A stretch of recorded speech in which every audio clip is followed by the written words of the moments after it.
ছোট্ট উজ্জ্বল বাদামি রঙের বীজ খুঁজে পেল। সেটির নাম দিল সে বিজু। অনন্যা ঠিক করল সে বিজুটিকে একটি বড় গাছে পরিণত হতে সাহায্য করবে। অনন্যা বাগানের এক কোণে খুব ভালো মানের মাটি খুঁজে বের করল। সে একটি ছোট কোদাল দিয়ে মাটিতে একটি গর্ত খুঁড়ল। সে জানত যে উদ্ভিদের বড় হওয়ার জন্য মাটির খনিজ লবণ ও পুষ্টি খুব জরুরি। সে খুব সাবধানে বিজুটিকে মাটির গর্তে রাখল এবং আলতো করে উপরে মাটি দিয়ে ঢেকে দিল।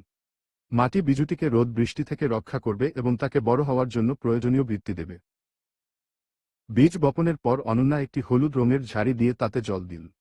জল মাটির ভেতরে গিয়ে বিজুটিকে নরম করল এবং তাকে ঘুম থেকে জাগিয়ে তুলল। মাটির নিচে একটি চমৎকার কাণ্ড ঘটল।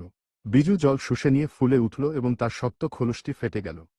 সেখানে থেকে একটি সরু সাদা শিকড় মাটির গভীরে চলে যেতে শুরু করল। কয়েকদিন পর অনন্যা দেখল মাটি ফুঁড়ে একটি ছোট্ট সবুজ অঙ্কুর উকি দিচ্ছে। বিজু অবশেষে পৃথিবীর আলো দেখতে পেয়েছে। অনন্যা খুশিতে হাততালি দিয়ে উঠল।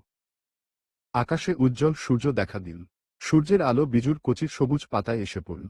এই আলো ব্যবহার করে বিজু নিজের খাবার তৈরি করতে শুরু করল, যাকে বলা হয় সালোক সংশ্লেষণ। দিন দিন বিজু আরো বড় হতে লাগল।